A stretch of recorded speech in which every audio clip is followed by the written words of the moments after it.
Të nderuar vëllezër dhe motra, besimtarë dhe besimtare, i madhruar i Allah në Kur'an nga ti famlar na drejtohet dhe thot, është një bisedë që ka ndodhur midis krijuesit dhe krijesës. Krijuesit që është Allahu xhelle xhelalu dhe krijesa që në rastin konkret janë melaiket e tij. Thot Allahu xhelle xhelalu: "Wa idh qala rabbuka lil malaikati inni ja'ilun fil ardi khalifa."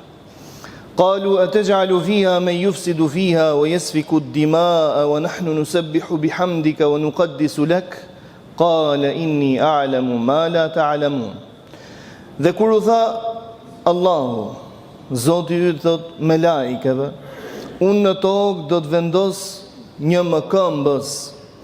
Ata me laiket, duke parë eksperiencën e mëparshme që kishte qenë me xhindët, i drejtohen Zotit dhe i thonë: O Allah, a do të vendosësh në tokë të tillë të cilët shkatërrojnë, përçajnë dhe shkaktojnë trazira, pra duke u nisur nga kush nga eksperienca me xhindët.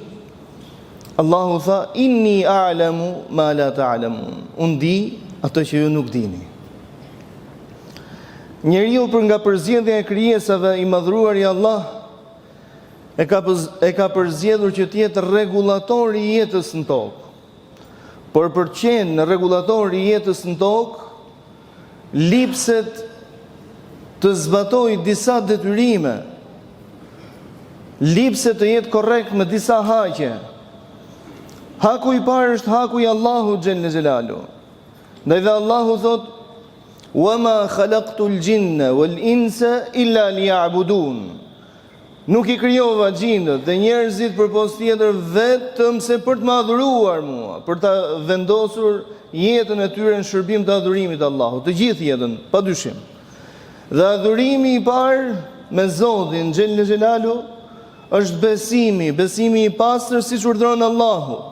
Siç na tregon sahabiu i nderuar Muadh ibn Jabal radhiyallahu anhu dhe thot: teksa udhtoja ose teksa isha i ngjitur me pejgamberin alayhis salam në të njëjtën kafsh, mu drejtua dhe më tha: O Muadh, a e din se kush është haku i Allahut?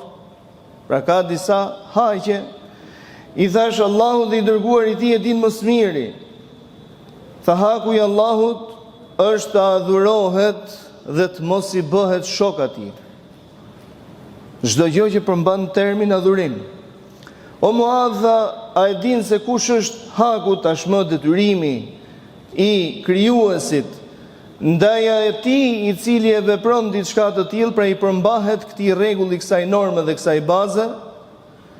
I thash: Allahu dhe i dërguar i tij e din më së miri. Qala alla yu'adhibahum, të mos i dënoj, pasi ju ka përmbajtur të parës, të mos i dënoj. Haku që ka të drejtën krijesat t'ia kërkojë krijuesit, pra pasi e ka bërë të parën. Pra, për të qenë shembull ose rregullatori i jetës në tokë, për të qenë një mëkëmbës i drejtësisë së Allahut në tokë, lipset besimi tek Zoti dhe ti përmbahesh haqeve dhe detyrimeve ndaj Zotit. Të mos i anashkalosh në asnjë çast të jetës tënde. Qoftë ky besimi me të, qoftë marrëdhënia me Allahun, qoftë mënyra e jetuarit, duke jetuar gjithçka ashtu sikur se urdhëron Allahu. Zoti i cili na solli në këtë jetë është e pamundur që mos përzidhte për ne dhe mos caktonte për ne mënyrën se si duhet jetojmë këtë jetë. Ndaj na e ka vizuar mënyrën që duhet ta zbatojmë në formën e të jetuarit tonë.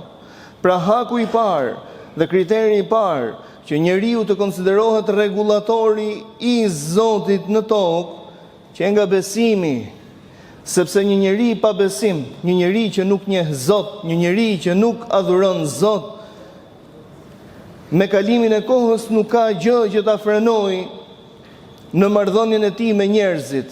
Pra kur njeriu zhvishet nga rrobaja e besimit, bëhet krijesa më e frikshme, më zullumqare, më e padrejtë, më egoiste, prodhuese e çfarëdo lloji të keqeje në tokë, sepse e keqja e cila gjendet në tokë është prodhuar nga vetë njeriu, është njeriu ai i cili e ka përhapur, është njeriu ai i cili e ka promovuar, është njeriu i cili ai e ka praktikuar dhe zbatuar. Kur Allahu nuk ka qenë i kënaqur me një veprim të tillë që e bën njeriu, madje i ka kërcënuar të tilla veprime, qoftë në fjalët e tij në Kur'an apo qoftë nëpërmjet haditheve të profetit alayhi salatu wassalam. Tregon zonja e nderuar Zeinebja radhiyallahu anha dhe thotë, një ditë prej ditësh hyri pejgamberi alayhi salam në shtëpi dhe ishte i shtangur, ishte i friksuar. Dhe gjithmonë i dërguar i Zotit kur kërkonte të shprehte një gjendje që nuk ishte normale, gjëja e parë që bënte ishte binden shahadet dhe thonte la ilaha illallah. Dhe përsëriti thot ai shumë sa tregoi domethënë një gjendje frike ose një informacion të cilin nuk e kemi prezent. I thashë i dërguar i Allahut, çfarë ka ngjarë? Tha wailul lil arab min sharrin qad iqtarab. Mirë për arabët, dhe kjo shprehje domethënë mirë për arabët, dietarët e Islamit e kanë komentuar në forma të ndryshme. Disa kanë thënë domethënë mirë për arabët sepse aty ishte i fokusuar Islami në atë kohë, dhe disa kanë thënë që jo, mirë për arabët në veçanti, sepse aty zgjodhi Zoti si tokë që aty të jetë Islami deri në ditën e fundit. Thot mirë për arabët për një sherr që po u afron, po u kanoset atyre.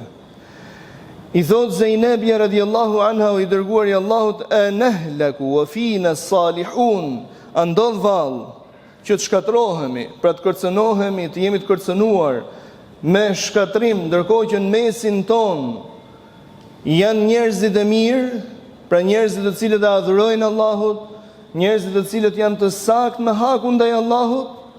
Qala na'am idha kathura al-khabath. Patjetër thot pejgamberi alayhi salatu wasalam, kur të shtohet e keqja.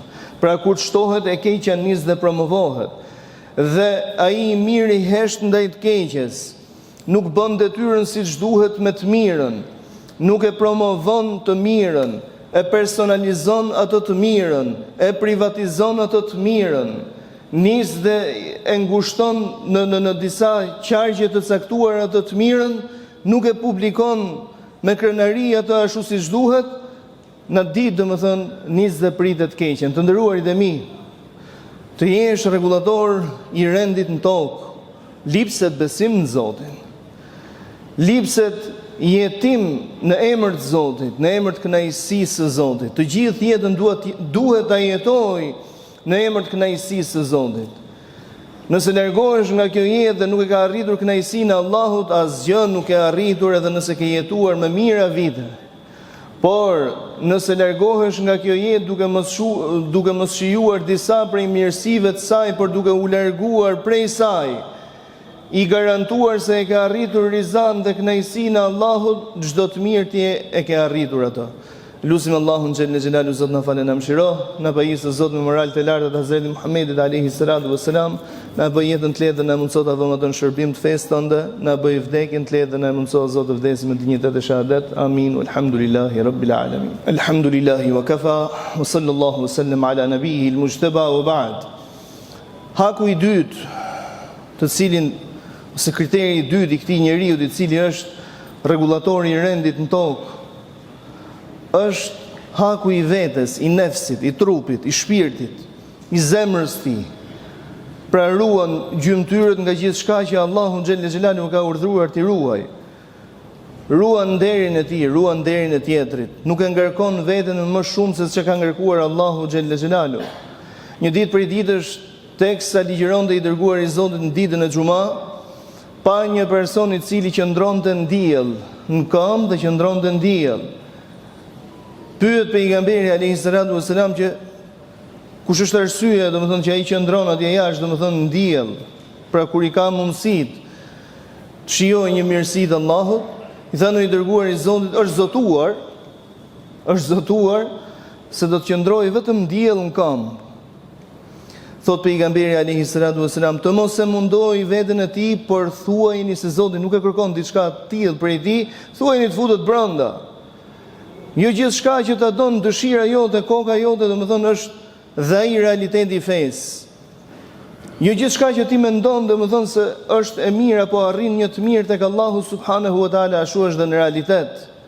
Haku ndaj vetes, ajo që Salman el-Farisi radiallahu anhu i dha mësim dietarit të sahabëve dhe të nderuarit sahabi Ebu Dardas radiallahu anhu, ditën kur e viziton në shtëpi, dhe ne po japim shembujt më të mirë, shembujt më të lartë.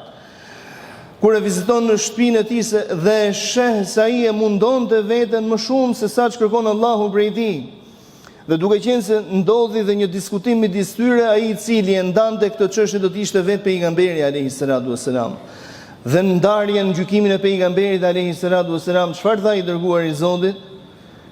Inna li jasadika alayka haqqa. Pra këtu na ka dhënë shembullin, Allahu ka hakun e vet. Familja dhe rrethi që shoqëron ka hakun e vet, trupi ka hakun e vet. Pra e ke amanet prej Allahut, fa'ati kulli dhi haqqin haqqahu. Ndaj jepja thot gjithse i cilit hakun që meriton. Gjithse i cilit jepi hakun që meriton. Pra që kjo krijesë të jetë garantues i rendit mbi tokë, u dashka të ruaj hakun e Allahut, hakun e nefsit ti, hakun e krijesave të tjera.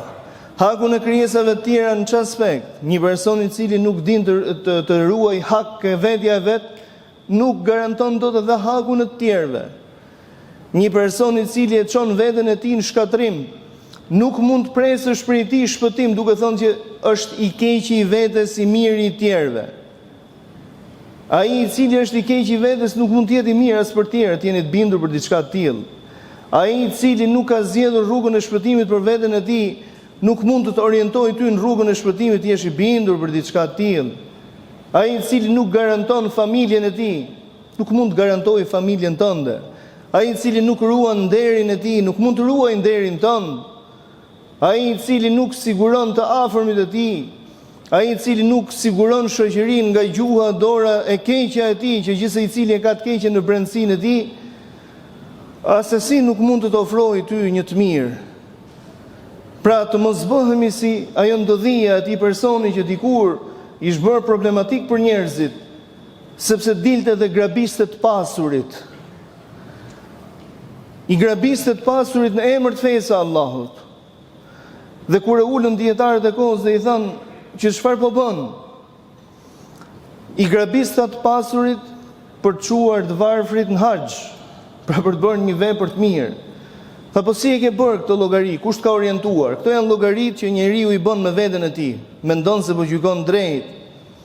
Po ja tha, Allahu xhelle xhelalu është problem të mirën me 10 fish, të keqen me 1. Këtë të keqe e hoqja ke kjo 10-shja dhe ngelën 9 të mira, domethënë aty dola me sevapin e plot. Kjo bëhet fjalë kur e ardhura jote është prej halallit, se Zoti nuk pranon vetëm se halallin. Dhe ti me ato që Zoti ka ndaluar kërkon domethënë të afrohesh tek Zoti. Si mund të afrohesh tek Zoti gjithsesi me diçka që e ka bërë të ndaluar, e ka bërë haram? Pra Zoti thotë mos e shkel këtë kufi. Dhe ti pasi e shkel atë, kërkon të nisësh dhe të justifikosh veten tënde dhe thua, shiko, unë kam shkelur këtë kufi, kam ditë që ai kufi domethënë nuk është dashur të shkilet, por e tentoj ta bëj të mirën, të dal me sevap, të mos mbetem pa sevap. Sevapi yt do të kishte qenë tek vetë përmbajtja. Ndaj, të ruash hakun e Allahut, të ruash hakun e krijesave të Allahut, të ruash hakun e vetes tënde. Ky është njeriu i cili është garanti i rregullit të rendit në tokë. Lutemi ty i madhnueshmi Allah, na falë na mëshiro. Na i falë Zot gjunahet tona, gabimet tona, lëshimet tona. Na oriento Zot për nga e mira, për nga e mbara, për nga e drejta. Lutemi ty i madhnueshmi Allah, na begatosh me mirësitë e tua dhe të na bësh prej falënderuesve. Na i shto Zot mirësitë dhe begatitë e tua.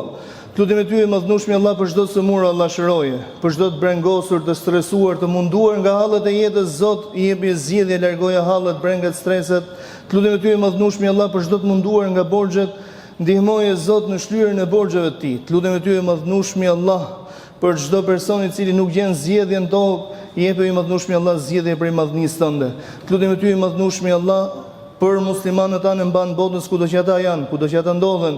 Zot ndihmoju, i pranë atyre, derdh mbi ta dhe mbi ne mëshirën dhe rahmetin tënd. Lutem ty i madhnueshmi Allah, sikur se na mundsove të mblidhemi në këtë ditë begat, në këtë vend begat me madhëruar madhërinë tënde, na mundso Zot që të gjithë bashku, bashkë me familjet tona, familjarët tan, të gjithë ata të cilët i duam dhe na duam për hatrin tënd, na mundso Zot të mblidhemi në xhenetet e larta, në xhenetet Firdaus. Amin Allahumma amin. Walhamdulillahi rabbil alamin. أشرقت نفسي بنور من فؤادي حينما